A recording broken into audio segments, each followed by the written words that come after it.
Welcome, ghouls, demons, and fellow weird ones. And we are back for part 5 of the Tale Behind the Tales series that I'm doing for all the books that I've self-published so far. And we'll probably continue to carry on this series.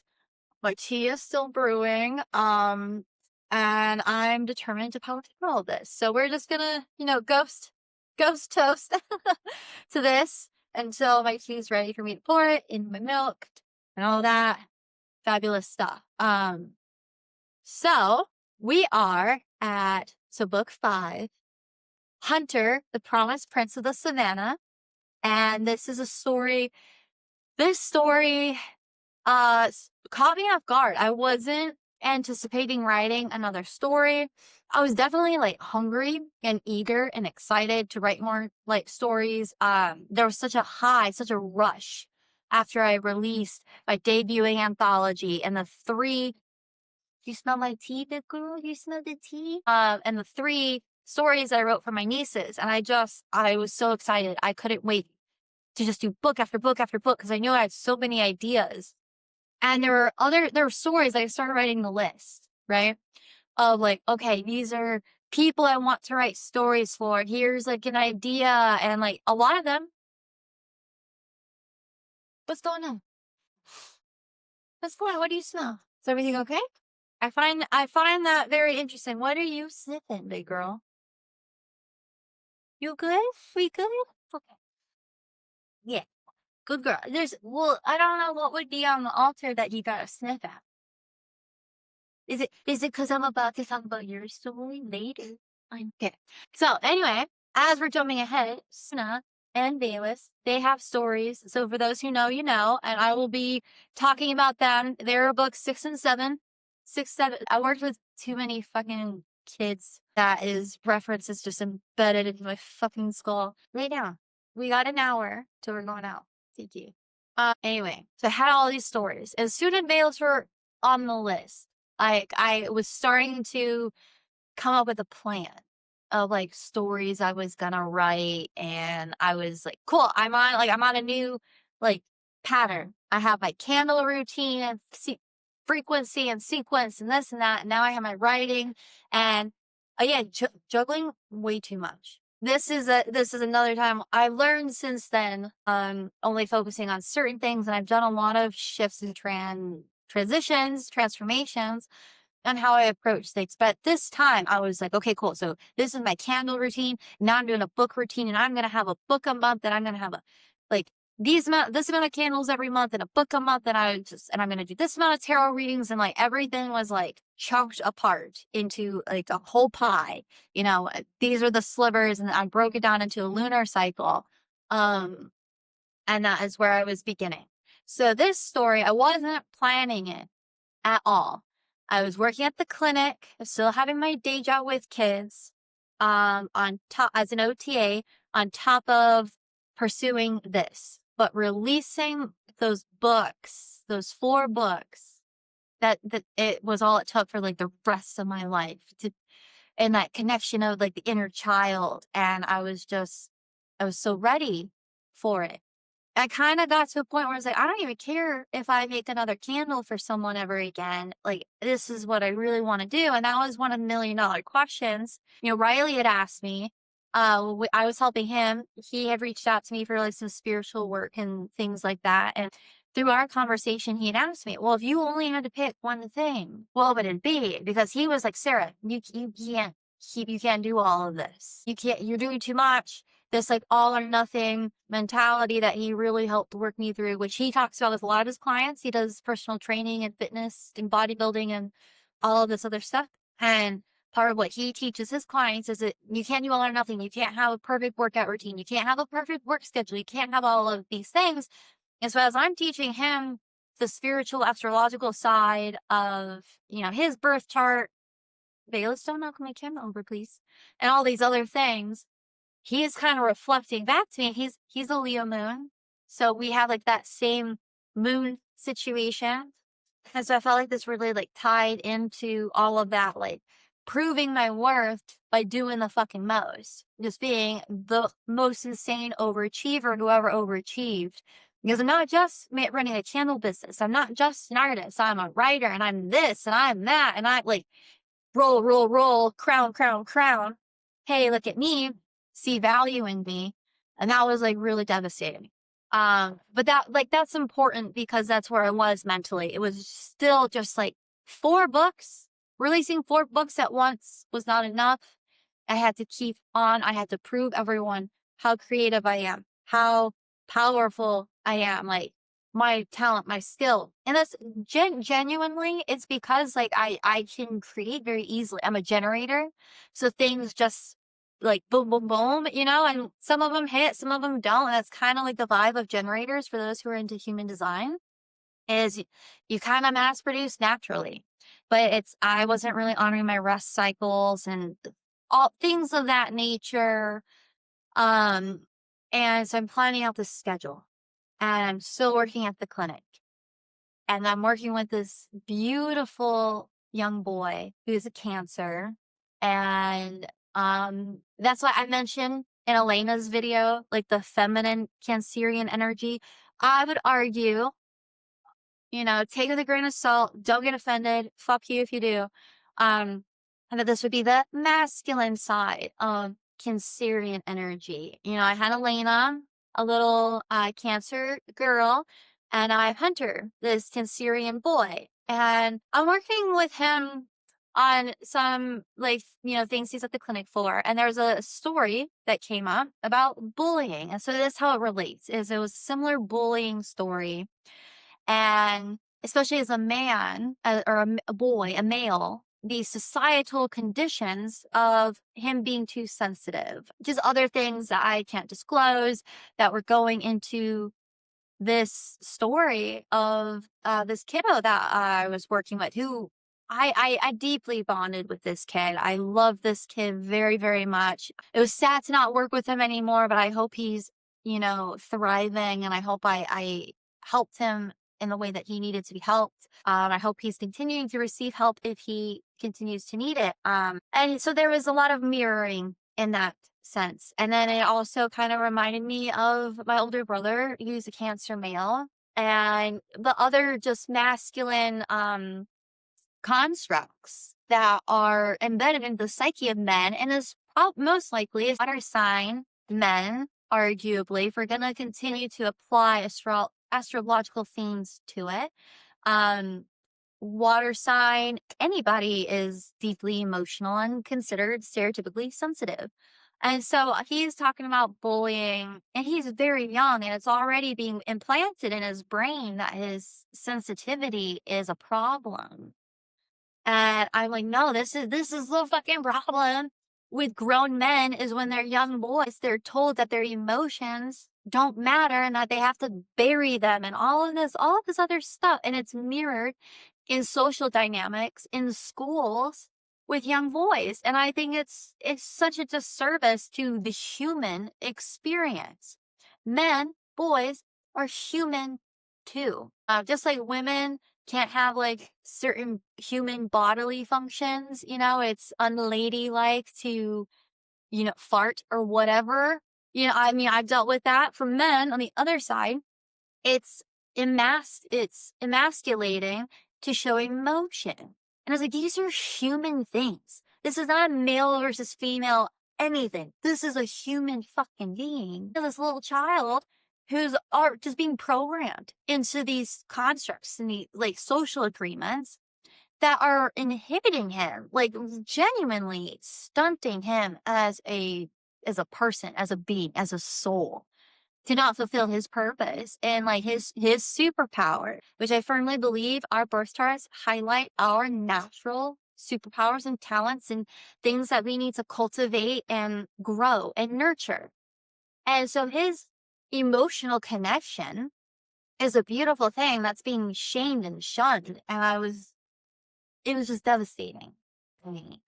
And so I'm going through the story with him, and I instantly created a story in my head immediately. Very similar to Elena's, different, but there's like a similar inspiration. And that's where I felt the duality of like the masculine and feminine plane, the Cancerian energy. For me personally, my Cancer rising with my Cancer Lilith, and then all the Cancer ancestral karmic connection, my 4th house energy, like we could dive into it. And so I reached out to his mom and I was like, hey, I write stories. I really want to write a story. I want to write a story for Hunter. Can I please write a story? She gave me permission. I was excited for her and I had it like playing out in my brain, like in my mind. And I got the permission. I got all of the things and I was super excited for it. And then I go to bed that night with my husband and I'm going to write it in the morning. I'm going to deal with it later. But I toss and turn for about an hour. I was like, I can't. I have to do this. And I got up at like 11 at night, and I wrote it. It took me 2 hours and I wrote it. And then I sent it to his mom, like the next morning. I was like, so I was just like deeply inspired and I wrote this already.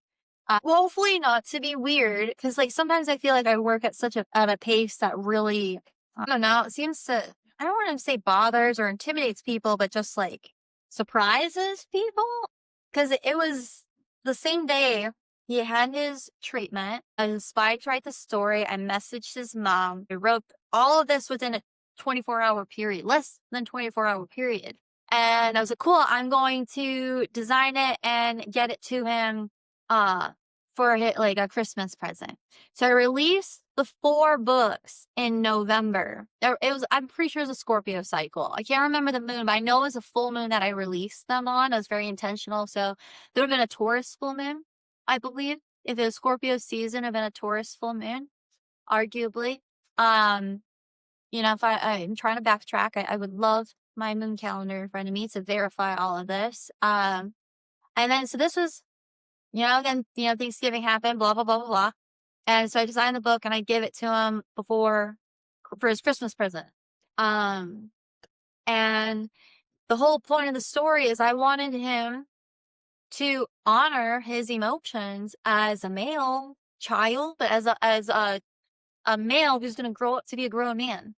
I didn't want to lose sight of his emotional connection, and I didn't want him to be bullied into coldness, harshness, stoicism.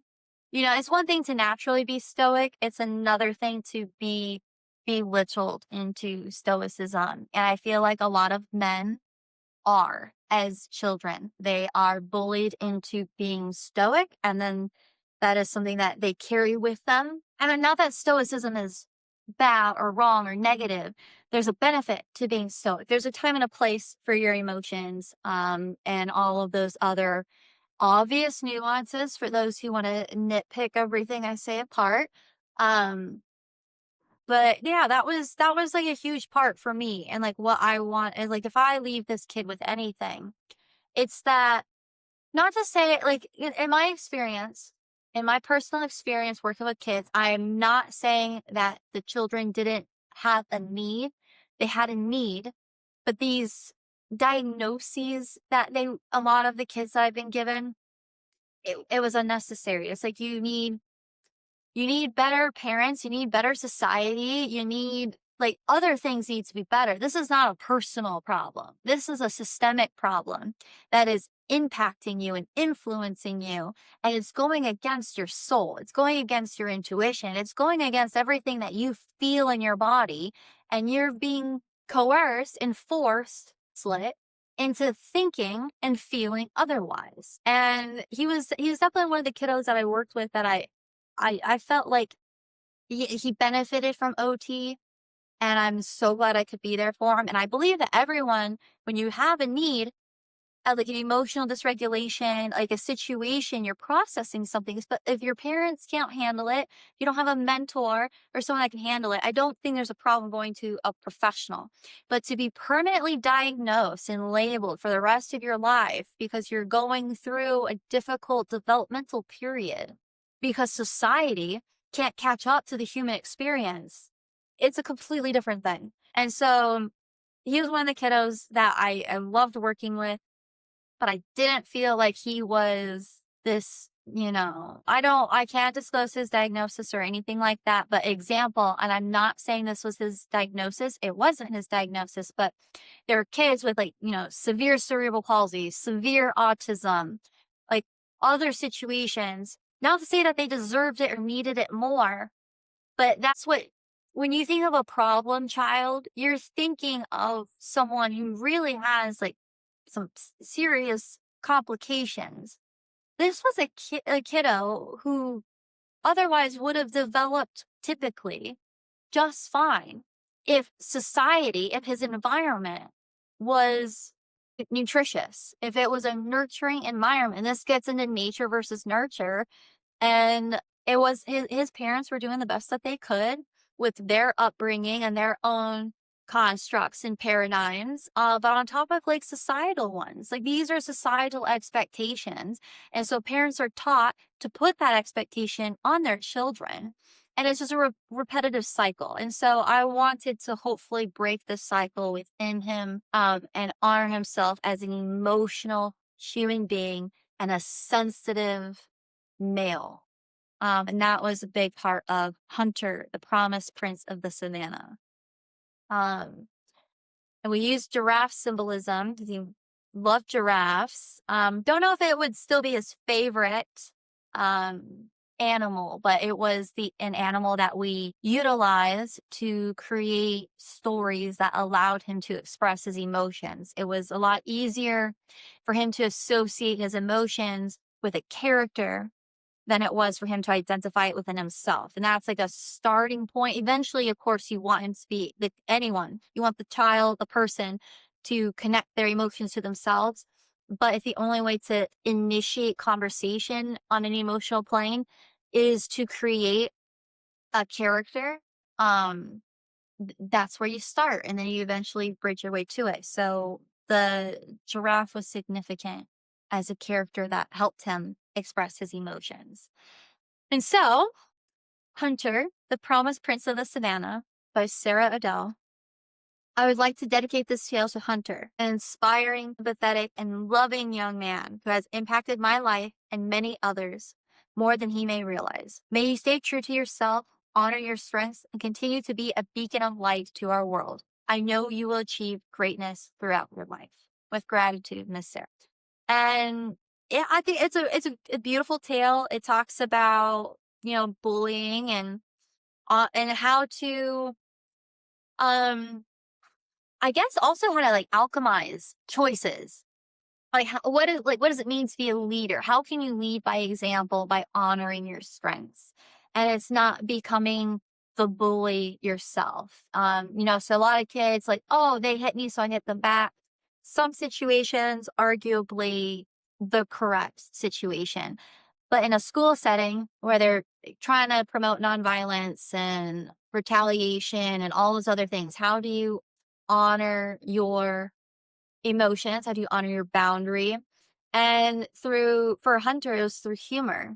And so that's kind of another transmutation of, it's not making fun of your bully and being a bully back to your bully and being maliciously comedic.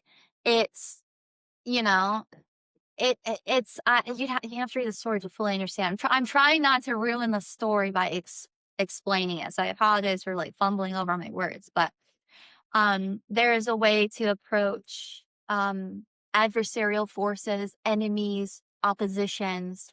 Sometimes that is through humor. And Hunter inspired some of that humor, like with the booty shake. That's like a little insight of a detail in the story that once you read the story, you'll understand like what that means. And you can definitely see, young 5 to 7 year old child of like inserting a booty shake into like humorous comedic timing, right? So I love that little detail. That is something that he specifically inserted into it that I think is really cute. And so yeah, so he's just an inspiring kid, and like how like we were working through this situation, this problem, his intuitive insights on how to manage it with my, professional guidance. I think it was harmonious. It was beautiful. And it's what you would want to get, to receive as a therapist, but also you would want to give to your client. And so it was a beautiful, beautiful experience. And I hope this story sits with him and carries on with him. I said, he was so funny when he received it as a present. So it was, little kid, like, oh, you give me a book. Like, it's not as exciting as like a Hot Wheel or whatever other toy that I could have given him. But I was like, yeah, when you're 30 and you're looking back on this and you'll be like, damn, this era was really cool. Like, I hope that it's something that he can carry with him for the rest of his life in a really positive way. So, because I want to promote strong, emotionally in tune leadership in all genders, all children, all beings. I feel like we can create a harmonious world, and that's part of the lesson and wisdom that I wanted within the story. So, with that, I believe I showed everybody, but yes, Hunter, the Promised Prince of the Savannah. So, thank you. Thank you for listening to the tale behind the tale, and stay tuned for more.